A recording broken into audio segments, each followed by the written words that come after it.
Mga kababayan, government agency partners, esteemed private sector allies, dedicated civil society workers, development stakeholders, good governance advocates, and all our global supporters.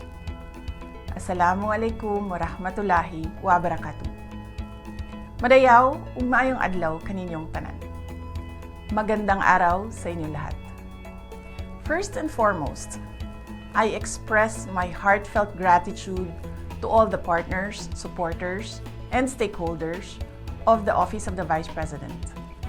We may come from different sectors and walks of life, but we stand united today by a shared vision to leave behind a legacy of genuine service in action for the future of our country and for the welfare of our fellow Filipinos. This year, we gather under the theme Pasidungog sa Kabag-uhan, a recognition of the new realities we have helped build together.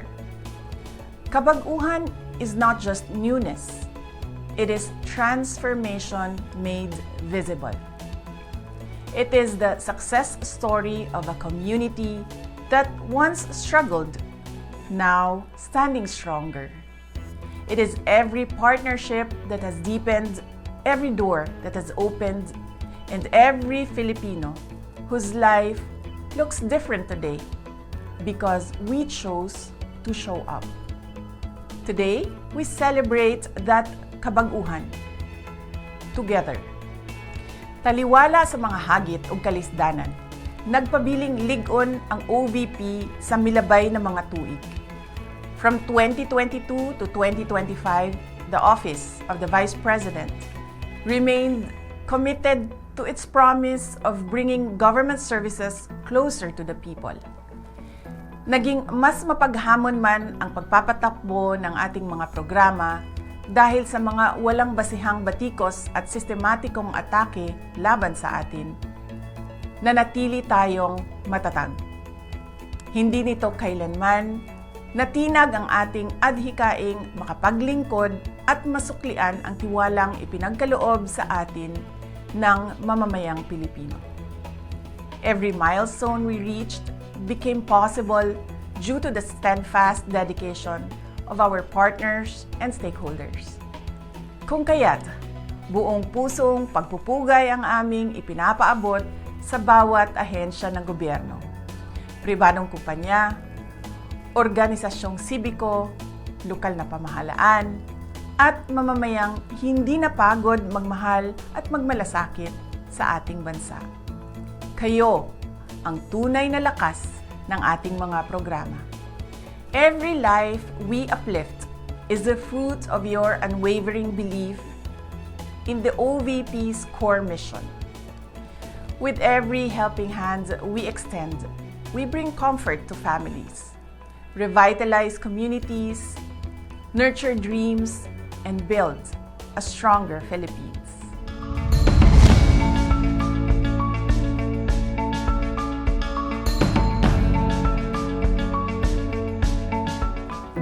This year's Pasidungog fuels a much stronger resolve and an even greater determination to continue our legacy of service that speaks through action, standing firm above the noise of politics. Nakaangkla ang serbisyo ng OVP sa iisang prinsipyo, ang pangangalaga sa dangal ng buhay ng bawat Pilipino. Sa mga nakalipas na taon, umabot na sa 271,631 na individual ang ating napaglingkuran at nabigyan ng bagong pag-asa. At sa gitna ng mga pagsubok na dala ng kawalan, hindi natin iniwan ang 64,234 na pamilyang namatayan. Every year, the Office of the Vice President expands its reach, providing hope and relieving families of crippling debt due to harrowing medical and funeral expenses. Itong Janasa Kit na ito ay malaking tulong para maibsan yung paghihirap ng ating mga kapatid na mga Muslim na instead na gastusin para dun sa mga gastusin sa pagpapalibing, dun na nagagastusin sa ibang mga bagay. Every year, we continue to walk alongside families, providing the support they need to honor their loved ones and find peace in their final farewell.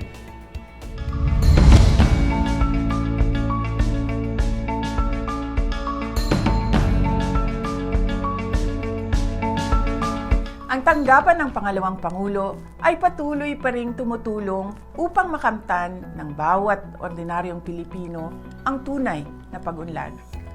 By providing capital and improving grassroots economies, we have already empowered 39 groups and over 4,400 entrepreneurs through our Magnegosyo Taday program. Taos-puso kaming nagpapasalamat kasi malaking tulong sa amin ito, lalo na sa aming mga pamilya, lalo na sa aming puhunan. Sana po ay tuloy-tuloy po ito yung programa po para marami pong mga kababaihan na matulungan pa sa mga ganitong livelihood po nila na maliit na negosyo po. So God bless po, OVP. Our libreng sakay buses also continue as a symbol of reliability, easing public transport for a total of 2.9 million commuters across the country. Thank you po kasi yung libreng sakay napunta dito sa Tacloban. Malaking tulong po sa amin dito sa Tacloban ang libreng sakay. Sa pamamagitan ng matatag na kabuhayan at maayos na mobilisasyon, patuloy nating maitataguyod ang isang mas progresibong bukas para sa bawat Pilipino.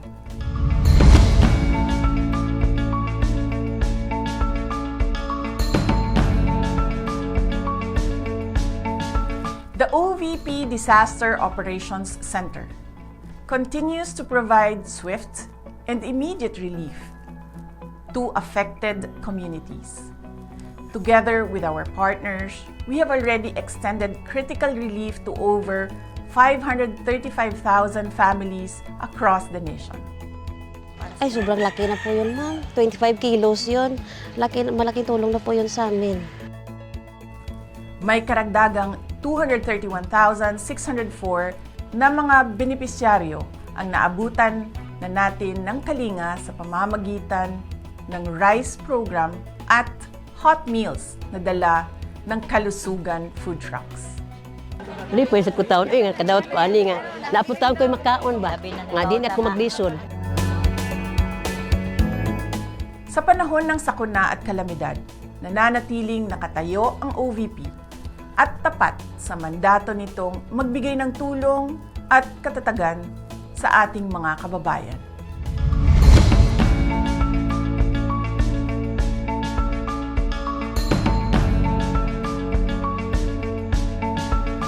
And finally, the OVP's most enduring legacy is the one we secure for the youth.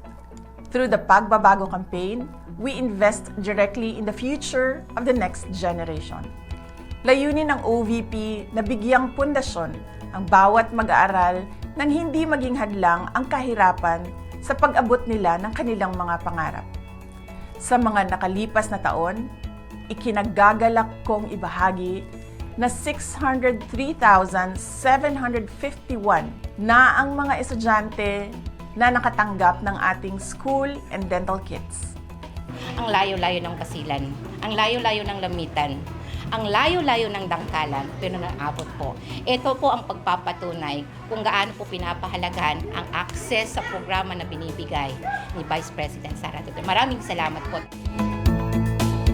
Kaakibat din ng Pagbabago campaign ang pagtuturo ng disiplina at pananagutan sa ating kapaligiran para sa mga kabataan.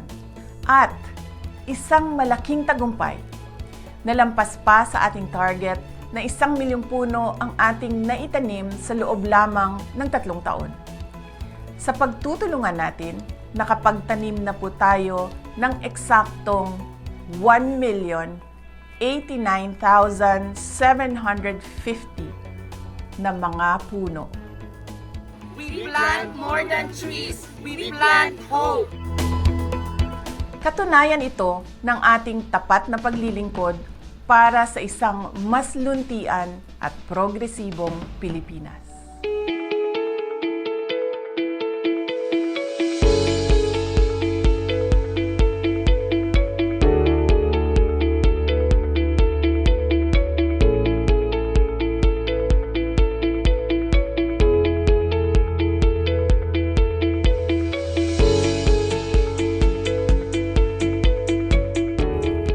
Ang mga numerong ito ay patunay ng mga buhay na nabago at kinabukasang pinatibay ng ating pagtutulungan. Sa kabila ng mga hamon, ng walang humpay na pamumulitika at ng mga paninira, nananatili tayong matapang at tapat sa ating misyon na ilapit ang serbisyo ng gobyerno sa bawat Pilipino, lalo na sa mga higit na nangangailangan.